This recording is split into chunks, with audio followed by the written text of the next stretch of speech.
So good evening. I know we still will have a few people who trickle in, but I would like to kick off the evening. We're so happy to have you all here with us. On behalf of Paul Pratt Memorial Library, Safe Harbor Cohasset Coalition, Cohasset Elder Affairs, and Cohasset Recreation, we thank you for joining us this evening for this tremendous event. So before I introduce our great guest of honor, a few housekeeping rules. As you will see, all the attendees will remain on mute as this minimizes background noise and interruption. We have over 200 attendees, so it'd get a little crazy with everyone off of mute. So the use of the chat box is strongly encouraged to ask questions throughout the presentation. You don't have to wait until the end of the presentation. If you are new to Zoom, press chat at the bottom of your screen to open the chat window. If you're on your phone, you will press where it says more, then the ... and then the chat will come up. Within the chat box, you'll want to select all panelists and attendees from the drop-down menu so that everyone can see your question. And please respect your peers this evening as questions file in. As I like to always say, we are not at Planet Fitness, but this is always a judgment-free zone. And lastly, we ask that you refrain from all side conversation in the chat box just to ensure questions and relevant comments do not get lost or missed. And so now, without further ado, it's my pleasure to introduce tonight's speaker, Dr. Temple Grandin. She is the most accomplished and well-known adult with autism in the world who inspires and motivates others through her story. She has been featured on NPR and major television programs, including the BBC's special, The Woman Who Thinks Like a Cow, ABC's Primetime Live, The Today Show, Larry King, 48 Hours, 2020, and has been written about in many national publications, too many to list off. Her current best-selling book on autism is The Way I See It, a personal look at autism and Asperger's, and she has authored others such as Unwritten Rules of Social Relationships, Thinking in Pictures, and Emergence, labeled autistic. Today, Dr. Grandin works as a professor of animal science at Colorado State University and speaks around the world on both autism and cattle handling. So we are so honored and so excited to have her here this evening to speak to the Cohasset community and beyond as we continue to celebrate and speak about diversity and inclusion. So please join me in welcoming Dr. Temple Grandin. Well, it's great to be here. And when I was a real little kid, nobody even knew what autism was. This is back in 1947 when I was born, when I was 3, totally nonverbal. And my mother took me to a neurologist who referred me to a speech therapy school. I can't emphasize enough the importance of early intervention. I got that. Really, really super important. And my speech teacher, when I was 3 years old, put a lot of emphasis on turn-taking games. How do you wait and take turns at doing a game? Really important thing to be doing. The other thing she would do is she would hold up a cup and she would say cup, and then she'd say cuppa. She'd slow down when she talked to me, because when the grown-ups talked really fast, it just went into gibberish. So slow down when you talk to these kids. You also have to give them opportunities to use language, but give them time to respond. I can't emphasize that enough. These kids are like a phone on lousy service. It takes time for the web page to download so they can get the language out. Early intervention, can't emphasize that enough. Now, sensory issues are very variable. Some kids, loud noise hurts their ears. Other kids have visual sensitivity. Others have touch sensitivity. Very, very variable, from being very severe to being kind of just a nuisance. And one simple thing you can do to help reduce the sound sensitivity is give the kid control of the noisy thing, whether it be the hairdryer or the vacuum cleaner, where they get to turn it on. That can sometimes really reduce problems with sound sensitivity. They get to turn on the thing that's really noisy. And then some kids have problems with fluorescent lights flickering, and some adults have this too. They might be labeled dyslexia, and they can see LED lights flicker. Now, the problem is some LED lights flicker and others don't. You see, again, this is something that's very, very variable. But sensory problems are real. Some individuals in school may need sensory breaks to calm down. Real variable. Now, the problem we've got with the autism spectrum is it's going from somebody who can't dress themselves to somebody who might be a NASA space scientist. I've had a lot of grandfathers come up to me and grandmothers come up to me, and they tell me that they figure out that they're autistic when the kids get diagnosed. And then they figure out they're kind of on the spectrum, because the spectrum goes from slightly geeky and nerdy, not very social computer programmers and scientists and artists, to someone who can't dress themselves. You get this huge, huge spectrum. And it doesn't really make that much sense that this spectrum is as broad as it is. Now, I'm a big fan of developing a kid's strengths. By the time I got into 3rd grade, I was very good at art. So my mother developed my ability in art. She suggested that I do pictures of lots and lots of different sorts of things. And I did that. I also couldn't read when I was 8 years old, and mother taught me with phonics. Some kids are going to be a phonics learner. Other kids are going to be a whole word learner. So I'm a kind of a mind that's a visual thinker. And in my book, The Autistic Brain, I discuss some of the science behind different kinds of thinking. I'm what's called an object visualizer. Everything I think about's in pictures. And the HBO movie showed how I think in pictures. Then there'll be another kid who may be good at math. Well, then move them ahead in math. And then another kid's going to be the word thinker. This is the kid that often likes history. But take that interest and expand it. The other thing we've got to be doing is cutting down on the time spent playing video games. I'm saying too many kids get addicted to video games. Now, I know that some older teenagers get to socialize through these games where they talk. We need to allow a certain amount of that. But I was a child of the 50s, so we'd go outside and just do all kinds of wonderful things like bust rocks open to see what they look like. I've got a new book right now called The Outdoor Scientist. And it's things that as a child that we did, build a tent in the woods, go find seashells and make art out of it. These were really, fun things to do. There's all kinds of things to do outside that kids are just not doing any every day now. But what we got to do is broaden that interest. So if a child likes cars, let's read about it. Let's do math with it. Let's broaden those skills. And I think another reason why some of those granddads ended up having decent jobs is social skills in the 50s were taught in a much more structured way. I call it teachable moments. So if I did something like stick my finger in the mashed potatoes and go like that, mother didn't scream no, she'd give the instruction, explain what they should do. Now, what I'm saying out there with the fully verbal end of the autism spectrum is we're doing a good job with little kids, but where we're falling down is the transition into the world of work. That's where we're really falling down. Work skills are very different from academic skills. Little kids need to have chores when they get to be 11 years old, which in my generation, that was the paper route time, which that no longer exists. So then maybe volunteer jobs at a church or a farmer's market or working with a horse stable or someplace like that, where you learn how to do a task on a schedule outside the home. Really important. Because I see too many parents go, well, little Tommy's got autism, so we'll order his hamburger for him. And I'm going, no, he needs to order his own hamburger. They've got to start learning how to do these things like shopping. This is stuff that I learned when I was very, very young. We got to start looking at what kids can do. Now, I was hoping by now I'd get some questions in the chat from some of the parents or some of the OTs that are here on ways they can help their kids. But where we're having the biggest problem now is the transition from being a teenager into the adult. I just talked to a mom this afternoon. Her kid was being bullied and teased at school, really bad. And he had an opportunity to go work in an ice cream shop. I think that'd be a really good thing to do. Now, what we got to be careful about is not having too much multitasking. I cannot multitask. Another thing I cannot do is follow long strings of verbal instruction. I simply cannot remember. This is where I need a pilot's checklist.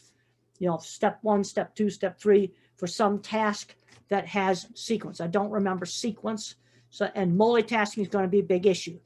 Now, Kyra Lee here is asking about how you deal with a student obsessed with his schedule. Well, it's important to keep a schedule, but sometimes you change it. Now, there's a lady named Carol Gray, and she has a whole program called Social Stories. And she usually likes to write the social story that we usually get picked up at 7 o'clock in the morning for school. There's a big snowstorm, then maybe school's canceled. You know, sometimes you can deviate from the schedule, and other times you don't. You know, and then the opposite problem you can have is a child that just can't seem to keep track of his schedule at all. You can get a whole range on that. But what I'd like to do now is just throw it open to a whole lot of questions. And I'm going to just look at, I guess I can't, there's 151 people here. Usually I have a lot more questions in the chat, you know, before now. But the big problem I'm seeing with a lot of kids is sort of there's too much of what he can't do. We need to be looking a lot more at what he can do. Build on the things that the child or the adult can do.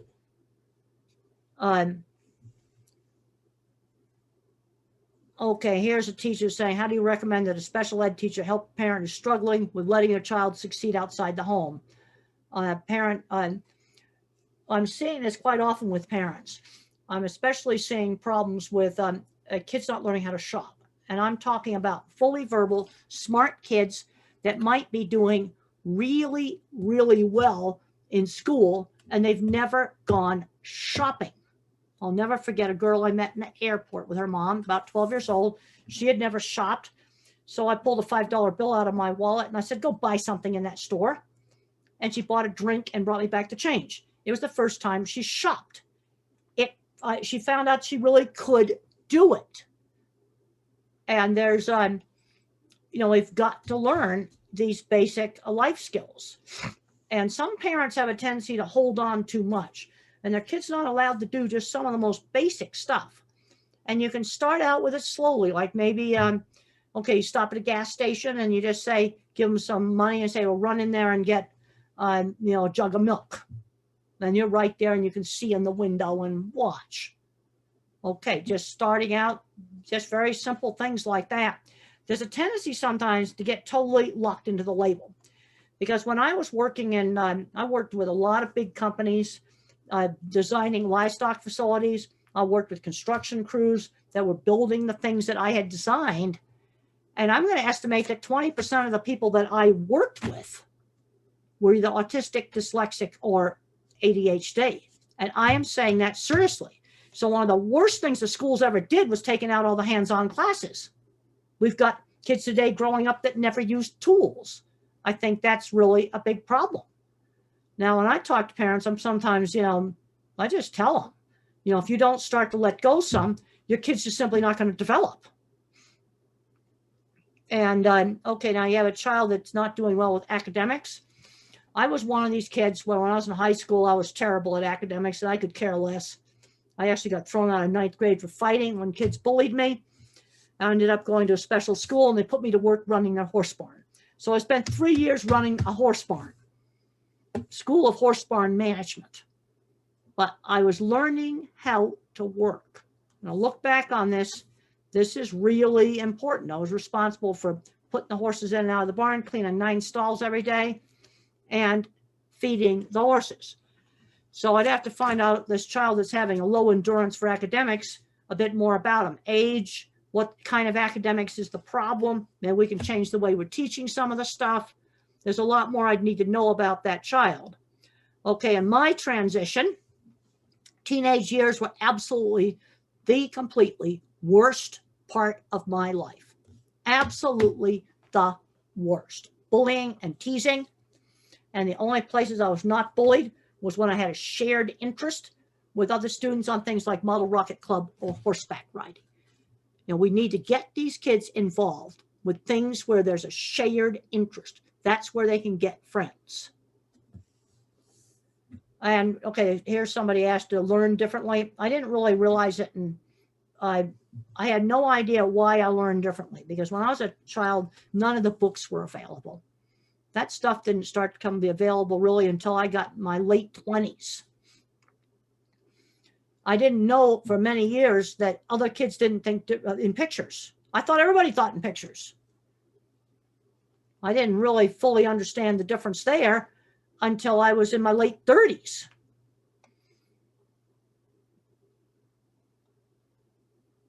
Now, what are some of the common characteristics across the spectrum? Basically, what happens in the autism spectrum is you're less social, and I get really excited about talking about interesting things. Like I get excited about figuring out how to build things and design stuff. You see, a brain can be more thinking, or a brain can be more social emotional. Now, that's kind of a characteristic across the spectrum. Problems with multitasking is about universal. Problems with long strings of information is universal. Because if I was a computer, I'd be the Intel 286 with a really small processor, but huge memory.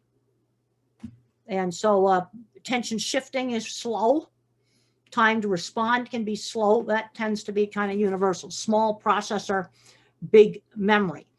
And there's kind of some social emotional stuff that's just not the same.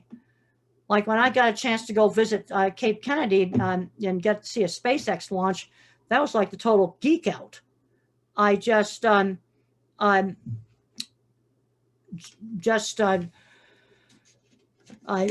get really excited about that. And I realize there's some social stuff I don't have, but that's why the friends who shared interests are so important. Okay, now problems with being terrified of automatic doors, that's rapid motion. That is rapid motion. This is a kid that has a visual processing problem, and there's rapid motion. Now, one of the things you can do is go to the supermarket when it's not busy and let him control the door. So somebody else doesn't just go up there and make it open. Lots of times these things are better tolerated if the child can control it. So you'd go there when it's not busy, and you could do that. But that's a sensitivity to rapid motion. And in kids that remain nonverbal, some of them have a real disordered vision where the images break up, kind of like a bad satellite dish picture. The images just break up, pixelate. And if you have an older kid that's remained nonverbal, there's some really good books to read. One of them is Tito Mukapadahe, How Can I Talk If My Lips Don't Move? How can I talk if my lips don't move? Now, there's several questions here about, toileting issues. With any task, you have to make sure that it's demonstrated with none of the steps left out, because they don't put two and two together. They got to see the entire task demonstrated. That often helps a whole lot. Now, a question that often comes up is stimming and repetitive behavior. Now, I can remember doing repetitive behavior, and I did it because it helped to calm me down. So some individuals might need some stimming breaks so they could just calm down. And the problem is, if I did it all the time, my brain wouldn't develop. But I was allowed to do it after lunch. Wasn't allowed to do it at the table. But some kids, if they're not allowed to do it, they get too nervous. And in the Way I See It book, that's my most basic book on autism, a lot of little short articles. I explain some of the sensory issues. They're real. They also are extremely, extremely variable. A lot of these kids, so here's a kid that's real jittery and sensory. We got to make sure these kids are getting enough exercise. That's really important. And okay, Barbara Stefan here's asking a question. I was one of those kids where I seeked pressure, deep pressure on my body, because it helped to calm me down. And then there's other kids where that doesn't work. This is where these things are very variable. So you can try different things. Some kids respond to swinging, some respond to deep pressure. Now, if the kid's got really high verbal skills, let's have them read harder books, because one thing that seems to be kind of universal is uneven skills. good at one thing, bad at something else. We oftentimes have too much emphasis on the thing that's bad and not enough emphasis on the thing that the child is good at, something that could eventually turn into a career. Okay, here's a good question. Managing anxiety when pushing a child to do new things. Now, what we want to make sure we don't do, let me tell you some stuff you don't do. Here's something that was a failure. 18-year-old girl shoved her into a super busy Christmas rush, crazy busy clothing store. That had way too much multitasking. That did not work. You know, a quieter kind of store, office supply stores been real successful. Ice cream shops have been successful. Auto parts store. These are things where, you know, knowledge of the merchandise is appreciated and they're much quieter environments. But what you got to do is you got to stretch them, but you give them choices. You give them choices of things to do, but you stretch them just slightly outside the comfort zone. I like visual analogies. You don't go chucking them in the deep end of the pool. That is what you don't do. Absolutely don't do.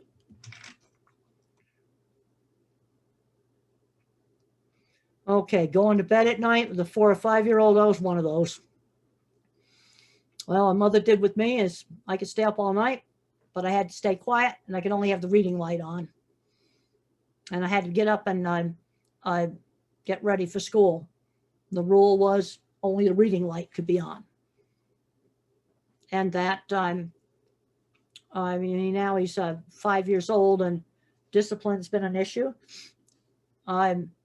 Sometimes it works the other way if you reward them for doing the behavior you want them to do. But I think sometimes we get too worried about not sleeping at night. I would stay up to 11 o'clock at night reading. And the rule was I had to stay on the bed. I had to be quiet and only have the reading light on. The other thing we got to make sure is this child getting enough exercise? I mean, with all the COVID stuff staying in, I don't think they're getting enough exercise. And that is something that really, really helped me. Yeah, mother would say, go outside and run the energy out of you. So that's what I would do. Oh, he's 8 years old. Okay, that's Tracy. How old when I worked in the horse barn? That started at 15. I was 15 years old. Now, I think we need to be getting kids involved with work activities just as soon as we can. Church volunteer jobs, things like that, where it's something on a schedule outside the home. We can start that at like 11. Instant illegal, they need to get real jobs. Now, I would not put them on the super busy takeout window. That's got too much multitasking. That I would not do. Son's wonderful at math and reading, but struggling with sentences. Well, he's really wonderful at math. I might move my head in math. Maybe introduce him to computer programming. Now, the thing again, I don't know how old he is on the using sentences. He's really good with reading. That's good. One problem I've seen is parents that get so much into the autism label that they don't think to teach their kid programming. Like you might have a 10-year-old really good at math. Both parents are programmers and they're so far into the autism label, they don't think to teach their kid programming. Because I've been out to Silicon Valley and I can tell you, half those programmers are probably on the autism spectrum. Totally on it.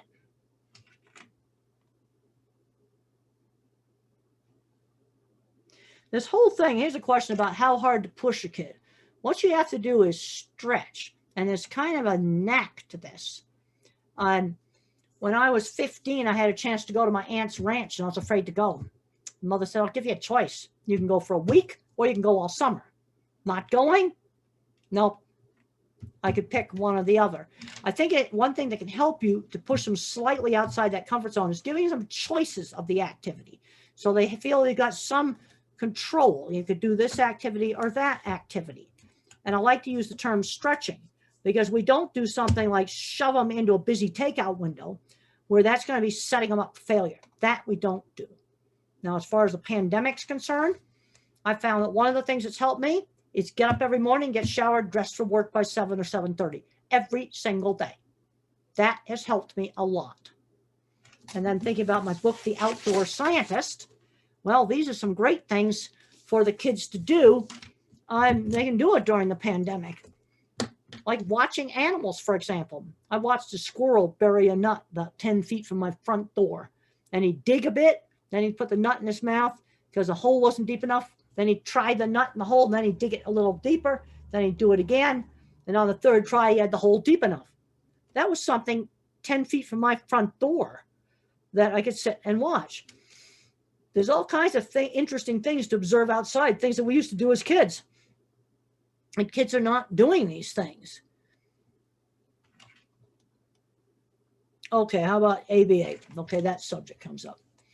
Well, there are a lot of advocates, adult advocates, that were subjected to some really bad old-fashioned ABA, where they were forced into sensory overload, constantly forced on eye contact. And the reason why eye contact is difficult for some people is because it gets into the multitasking thing. It's hard to look at somebody and talk at the same time. That's multitasking, using two senses at once.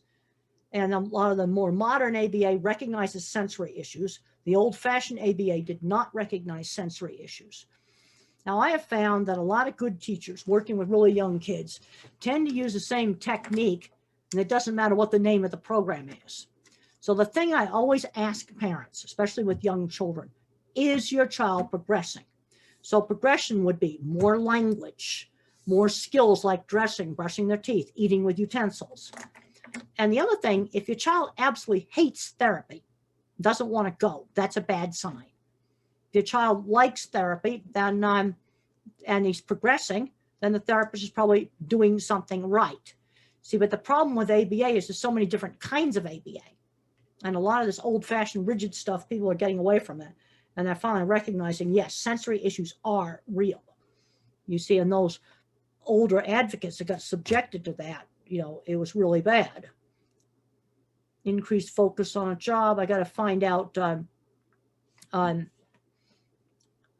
what the job is.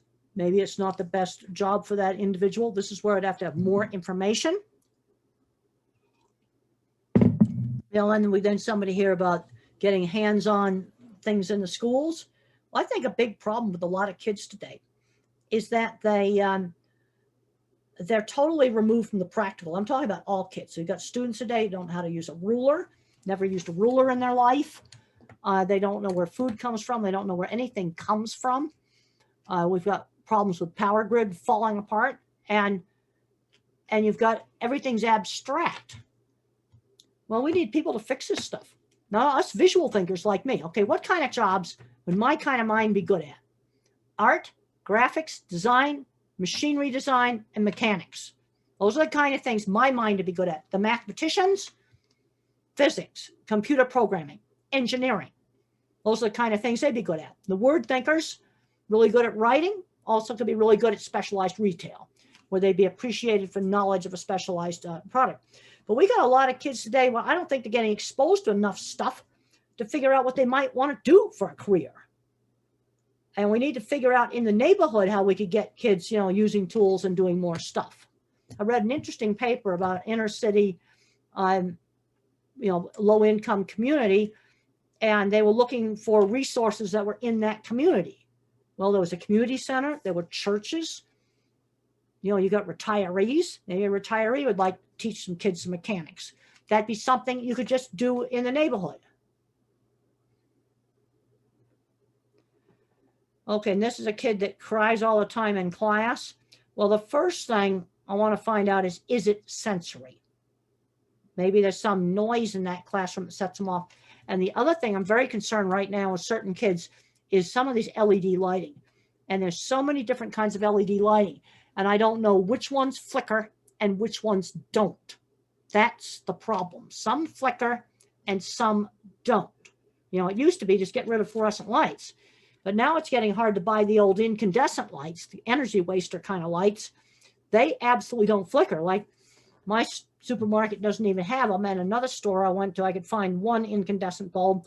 And with the LEDs, I don't know which ones flicker, which ones are the good ones. I do know that there's some special ones being sold to chicken houses because chickens can see flicker that don't flicker. Okay, interviews. My view on that is short circuit that. Half of all good jobs, half of getting into college is the back door. Use your connections to get in the back door. I just talked to a mom today. Her son's going to go work at an ice cream shop that belongs to a friend. Okay, that's an example of the back door. They're everywhere, and people just don't see these back doors.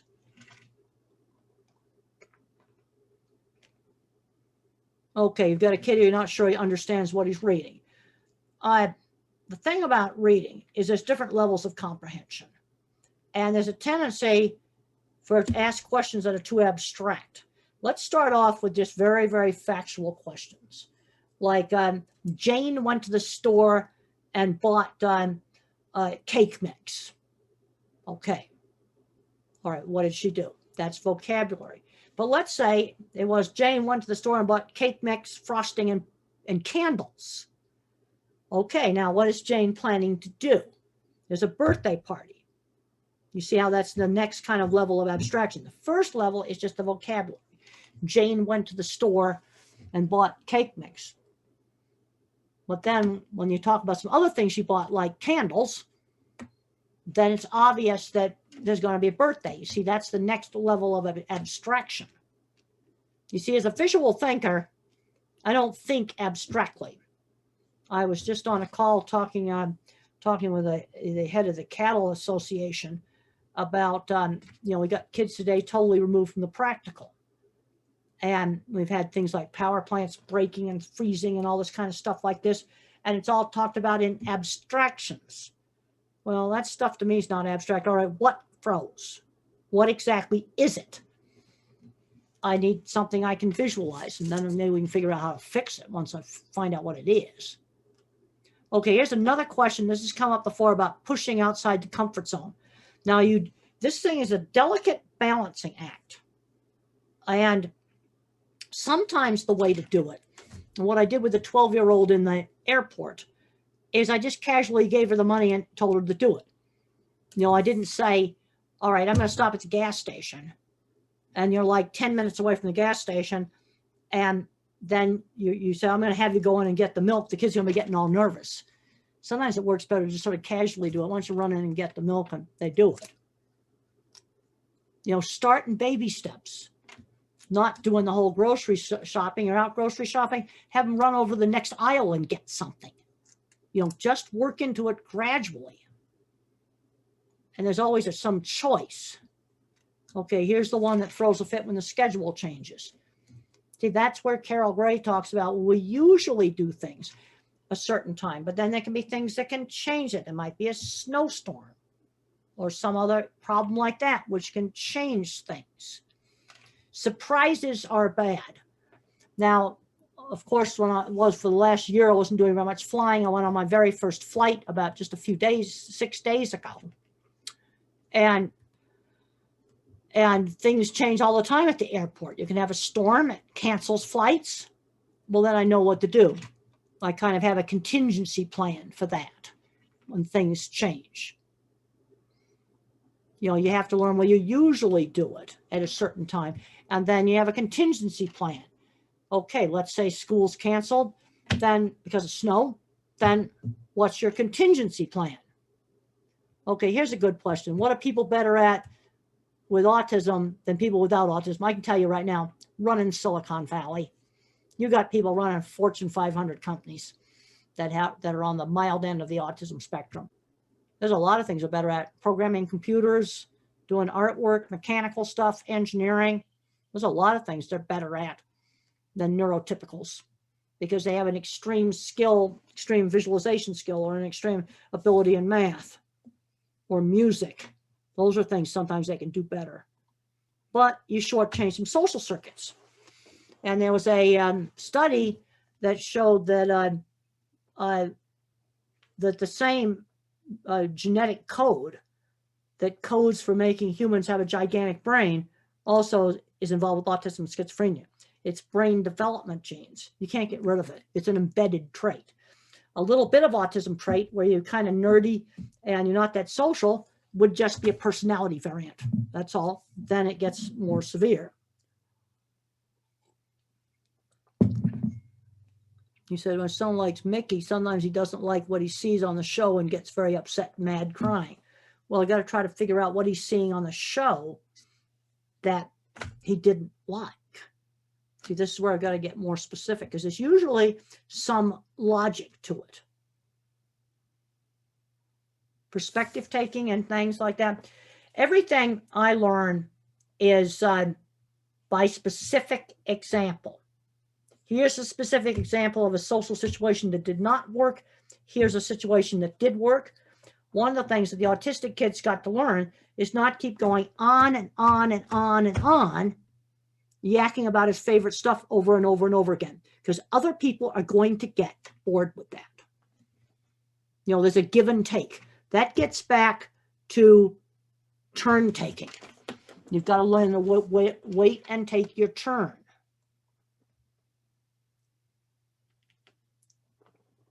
Talks to himself a lot. I used to talk to myself a lot when I was 8 years old. I did that all the time. And I was allowed to do it in bed at night, but not at the dining room table. And I used to tell stories to myself and giggle about them. I did a whole bunch of that. So in other words, just make a place where you're allowed to do that, and other places you're not allowed to do it. You know, you've got, you know, I did lots of that, lots and lots of it. Now okay, here's the issue of ADHD. Autism and ADHD have a lot of crossover. About 20%, 30% of the genetics. There's an article in The Way I See It about this. And the brain scan data overlaps. Some of the social deficits are similar. Difficulty with recognizing faces. Okay, you've got boundaries. You have to teach boundaries with rules. There's certain rules. You just have to teach rules. There's a little book that Future Horizons put out. It's just called Awkward. There's kind of little cartoon scenarios. Really good for older elementary school and teenagers on teaching some of the boundaries stuff. You have to teach it by specific example. And then specific examples can be put into categories.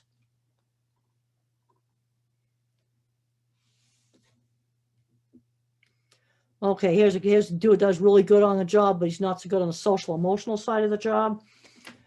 Well, I learned from my very first job that saying some welding looked like pigeon doo-doo was not the thing to do. And the plant engineer pulled me into his office and said I had to apologize for that kind of rude talk. What a good manager needs to do is kind of almost treat the person with autism like they're from a foreign country. And you have to explain to them what the culture is. You have to explain to them in private what they should do. I think a really good idea is sex, religion, and politics. Just don't bring that stuff to work. You can talk about sports and pets. That's just fine. Weather, that's perfectly fine. And not yakking and talking too long. Sometimes I do that. I was over at the feed yard today, and one of the salesmen stopped by to see if they needed some supplies. And yeah, he chit-chatted a little bit and then left. And I'm going, yeah, that's just about right. And I was thinking about sometimes I stay and chit-chat too long. How do I get adults to take me seriously? The thing I learned to do a long time ago is to show off my work. I learned to sell my work, not myself. I would simply show people my drawings right here. Show people pictures of things I had designed. Also, I was writing for our state farm magazine as livestock editor. And I got a reputation for writing really good, accurate articles. Like if I covered a cattleman's meeting, I summarized the speeches accurately. And I got, respect for doing that. That's one of the ways that that I did things. Okay, ABA, we already talked about that. Some of the best programs don't get too narrow. You use some, ABA operant conditioning methods. You use some sensory methods, some methods and some other things. And a really, really good teacher kind of combines it. I like this. I was in a special school up until age 4. Then I was mainstreamed at 5 into a normal kindergarten, which I would prefer doing that if possible. Because what I don't want to see is a fully verbal 8-year-old in with the kids that are nonverbal. That I don't want to see. Now, the thing with, okay, someone's got Fragile X, they're not going to do computer programming, but they could do some other simple job. I think it's important for a person to have feel that they do stuff that's appreciated and wanted. I heard a really good story where a doctor went to an institution and there was a nonverbal man there, older man, and totally institutionalized. They got him out and they taught him how to make coffee at the local gas station, and they loved him. He was appreciated for his really good coffee. Okay, that's a specific example. And then when he finally went to a nursing home, he made coffee for the residents there. But you see, that gave him purpose in life. So no, he's not going to do computer programming, but they could do some other simple things. Favorite thing for me to do, sit around and talk about building stuff, look at NASA stuff. Now, I couldn't do higher math. That's why I'm not working for NASA. I had to go somewhere I could do engineering without having to have algebra. And the thing that we have is that there's a lot of people that are very good at mechanical things can't do algebra, but you need to have both kinds of minds on the team. Okay, hates thinking deeply. Well, first of all, I'm going to have to ask, what is thinking deeply? Now, there's a tendency to write sentences that are, just are kind of skeleton sentences. That happens. He's 14-year-old. Okay, I want to find out what he's good at. He's getting close where I'd like to start working on learning job skills, life skills. Can he shop? And the other issue that's going to come up is driving. That's going to take longer. I did 200 miles on dirt roads before I touched any traffic. That deals with the multicasting. Start out big parking lots, 20 minutes a day. It's going to take longer. Okay, afraid of triggering their child's meltdowns. Well, if I had a temper tantrum when I was in 3rd grade, the mother just put me in my room and there was a penalty for that. No television for one night. Extreme anxiety about COVID. One of the ways I helped deal with that was I read everything about COVID. So if I got it, maybe I could treat it. And I spent a lot of time looking up a lot of science, reading a lot of scientific articles about it. That tended to make me less afraid.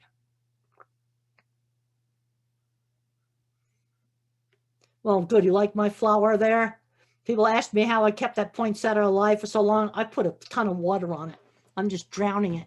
Maybe that's the secret to keeping poinsettias alive, and it can get sun right where it's at. Sensory room at school. It's another question. Some kids need, just a place to chill out. Sometimes it can be something, something real simple, just a quiet place to chill out. Okay, someone's asking about stuff at college. I found I had a lot of social problems at college until we had a big school talent show. And I participated in that. I acted in it and I made sets and costumes for it. And then I got friends. You see, that again is a friends through shared interests. Like colleges have a lot of clubs. Now, of course, COVID's messed that up. But that can be a source of shared interests. Creative writing, maybe that's not going to be their field. Maybe technical writing.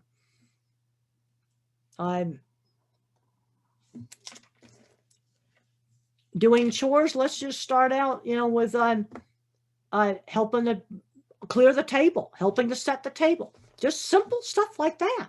Real simple stuff. You can start with that. Okay, a question about hugging. I couldn't stand being hugged by my big overweight aunt. It was sort of like just getting engulfed. It was like too much. Public speaking.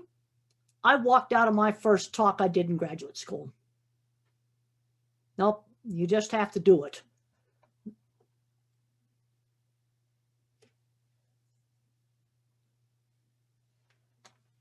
Connecting well with, here's this guy, he can't connect well with peers. One of the things that's really helped me is having a career that's interesting.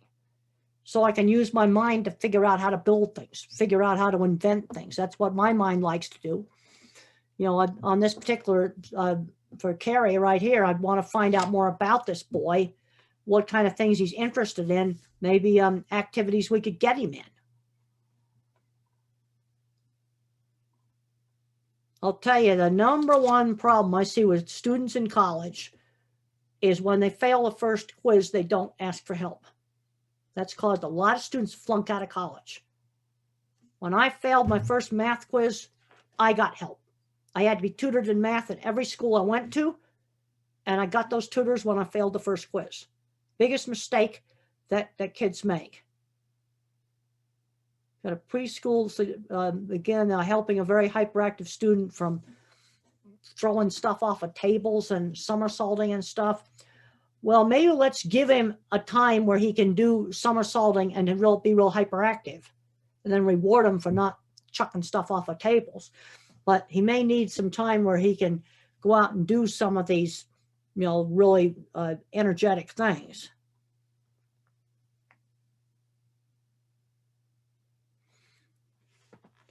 Okay, skills. This is, that's too vague. See, the other thing that helped me is being a child of the 50s, grown-ups always corrected children, always corrected them. Like if I touched too much stuff in the store, the clerks would say you only can touch the things you're going to buy. But grown-ups always corrected kids. And they didn't yell at them usually, they just corrected them. Extra support in the mainstream kindergarten, small school, 12 kids, I didn't have to have extra support. But mother and the teacher worked very closely. And if I had a bad day, sometimes the teacher would call and mother would take me home early. Okay, and this is somebody has trouble with transitioning. One of the things that might work to be some kind of a countdown clock. That might help. You know, when I had a temper tantrum, they put me in my room, they just let the tantrum continue. Let me scream it out. And then when I got all calmed down, half an hour later, they'd say, well, you know the rule. No TV tonight.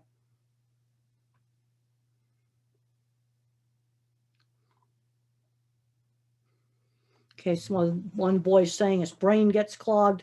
Well, that's the multitasking. See, the problem you've got, if I'm a computer, is I've got a phone with one bar of service that I have to access everything, but I've got warehouses full of computers for memory. So I got a lot of memory, but I got a very small processor. You see, there's a lot of problems with a lot of learning differences. The multitasking, attention shifting, slow to respond. This all has to do with slow processor speed. This is kind of universal. Okay, why do we have more autism? I think some of it's increased detection. Because now those grandparents, maybe they had no speech delay, that with the Asperger type, they're not getting diagnosed. But to get any service at all in school now, you have to have a label so it can get paid for. So some of it, I think, is increased detection.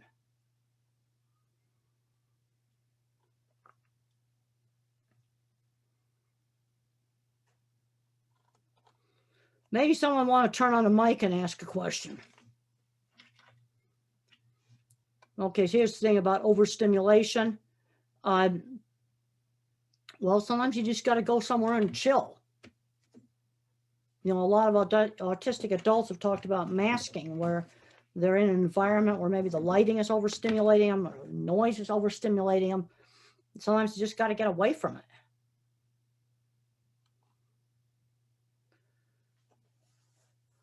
Okay, so here's a question about should the child go to a regular school or special school? Well, it depends. It so much depends upon the particular school, particular teachers. So in one situation, the public school might work just fine. Another situation, it doesn't. In engineering, that's called site specific. It depends upon the particular people in a particular place. You know, there's a tendency, what I find about verbal thinking is it tends to grossly overgeneralize. This is something I've been seeing more and more.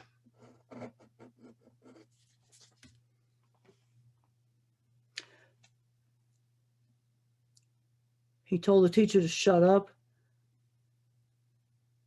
Well, I'm somebody else to always like be doing things with my hands. And so one of the things I tend to do is doodle on. I'll tend to doodle on stuff like that, tend to do stuff like that. You know, you can find something to fidget with that doesn't bother people. And then question of wearing headphones or earplugs. Now, the problem is if you wear that all the time, your brain will get more sensitive. So what you want to do is that you can have the earplugs or you can have the headphones, but you want to have half the day where you don't wear them, but you can have them there if you need them. So if it's something really loud and noisy, like, you know, maybe a train or something like that, then you can put them on, or the really noisy cafeteria. And what about diet? Some of the special diets help some kids. Casein and gluten-free. What led me to write books for children? See, Calling All Minds, that's my childhood project book. I would spend hours building little airplanes and parachutes, and I had to tinker to get them to work. Kids today are scared to death of making a mistake. Totally scared to death of making a mistake. And I think that's because they're getting too far away from the world of the practical. Now, someone's here about telling a bit of my own experiences. I've already done that. This has been recorded, so I assume that you'd be able to listen to that later. The other thing I found is I worked with a lot of major big corporations, many different things, and I found people mildly on the autism spectrum all over these corporations. How do they deal with being bullied? Teenagers, world, the worst. Now, in elementary school, I managed not to get bullied. And the reason for that is because my teacher did what's called peer-mediated intervention. My third grade teacher explained to the other elementary school students that I had a disability that was not visible, like a wheelchair, and they needed to help me. Okay, this book was Calling All Minds. Calling All Minds, that's a book on the kids' projects, and this is The Outdoor Scientist. Get kids outside doing things. Because we got kids today, they've never made a paper airplane. They just they aren't getting out and doing enough stuff. They're terrified to make a mistake. I never had that total fear of making mistakes, but I think some kids have it now because they're not doing enough practical things. I had a teacher say to me, well, what's going to happen to the kid's self-esteem if he makes a paper snowflake and he does it wrong and it fell apart? Well, you get another piece of paper and you try again. Maybe you look it up on YouTube.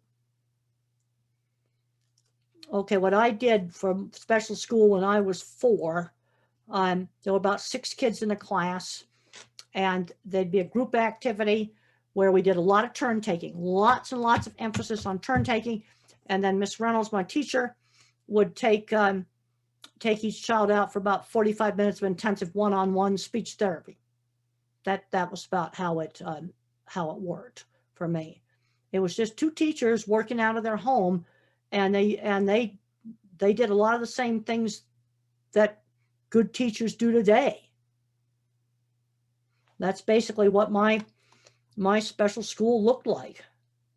You know, I didn't have that big a problem with making mistakes, and I think it had to do with growing up with doing so much practical things.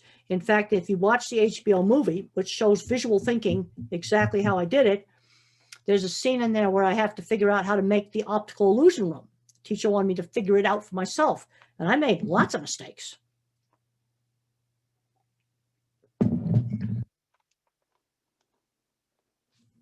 Oh yeah, I had a problem. I can tell you right now, in the 70s, being a woman in the man's industry was a much bigger barrier than autism ever was. It was bad.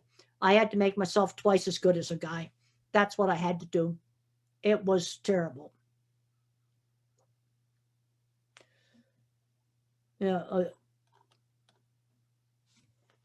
Well, I don't know. My mother, she just kind of had a really good sense of just how kind of to push me, and but she never forced me into situations where I'd have sensory overload. She had a really good sense of just how much to push. And when it came to all the discrimination that I had when I first started out, it wasn't the owners of a ranch or a feed yard. They weren't the ones that did it. The ones that bullied me, it was the foreman level. It was almost all my trouble was middle management. That's where most of the trouble was.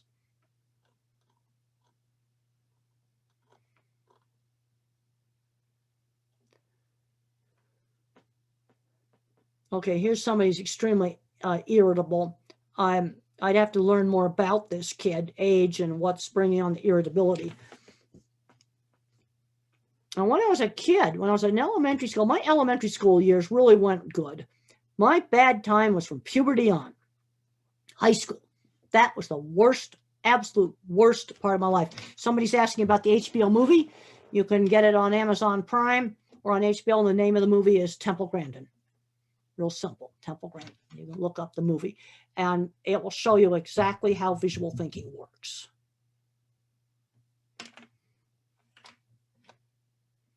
No, when I was a kid, I didn't have problems with that. And I think it's because Mrs. Deach, my third grade teacher, did this peer-mediated intervention. And she explained, I came from the era where we had polio and leg braces. So she just told the other kids that it wasn't like leg braces where you can see it.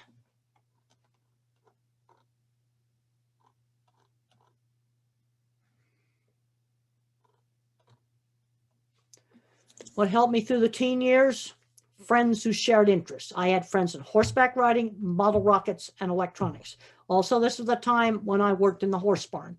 And then at the end of my time at the boarding school, I had my science teacher, Mr. Carlock, and he gave me really, really interesting projects to work on. And then I finally decided I was going to knuckle down and study. Finally going to knuckle down and study. That's what I was going to do.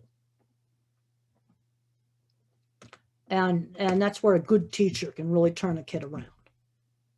Somebody asked about the name Temple. It's an old family surname on the mother's side of the family.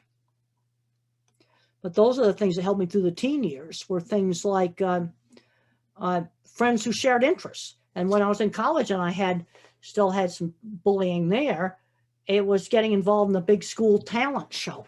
Again, that's friends through shared interests.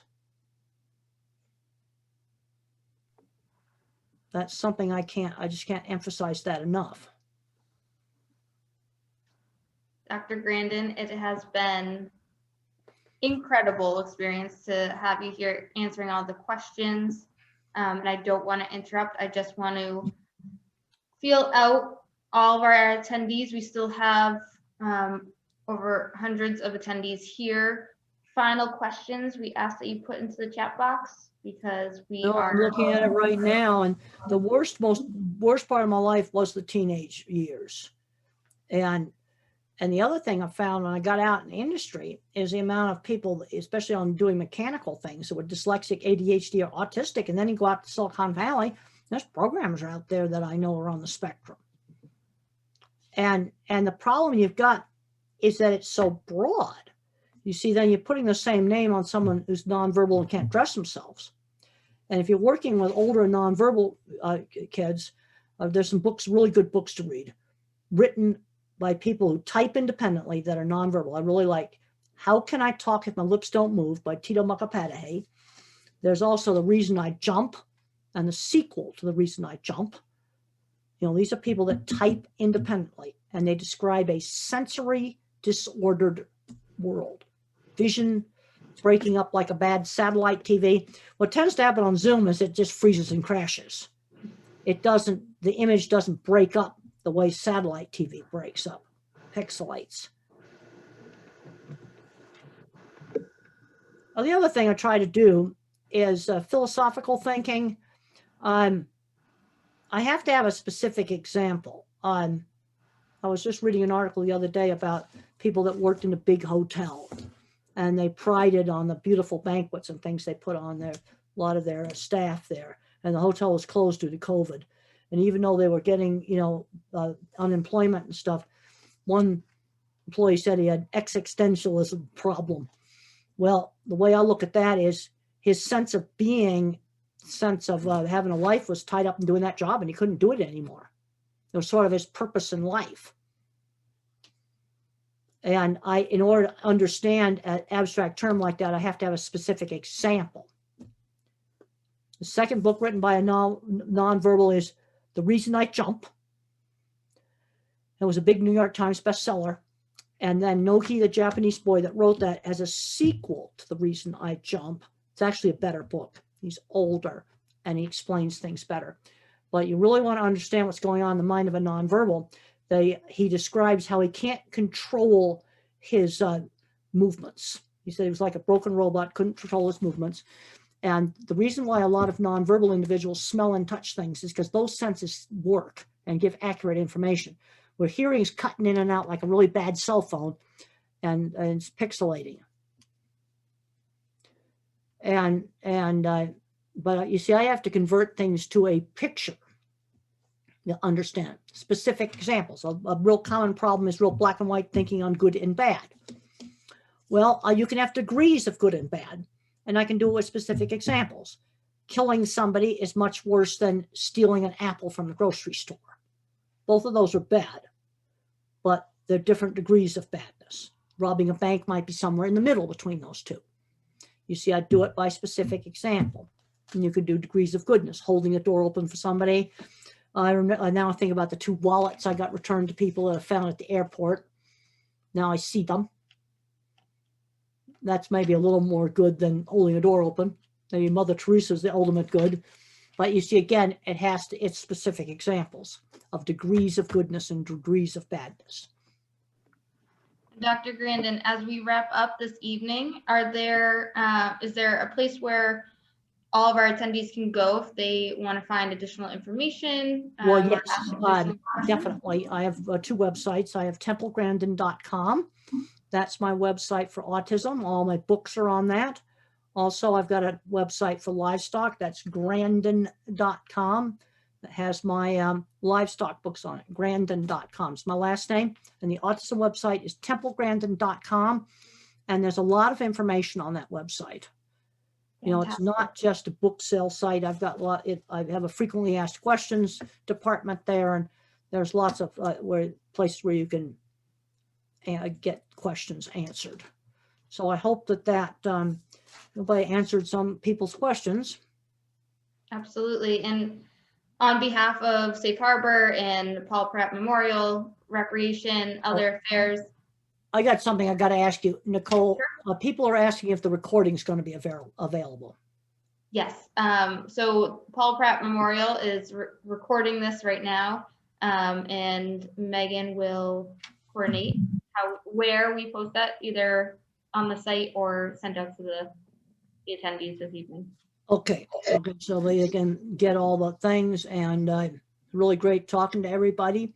It was an absolute pleasure. And really, on behalf of the entire Cohasset community, we are a community that's working towards inclusion and diversifying. So we truly appreciate you taking an hour of your evening to come and join us on Zoom. I know that many people it's really good to be here. And the thing is, we need diverse minds, because I'm a visual thinker, and you look at something like Zoom, visual thinker probably made the interface because it's easy to use.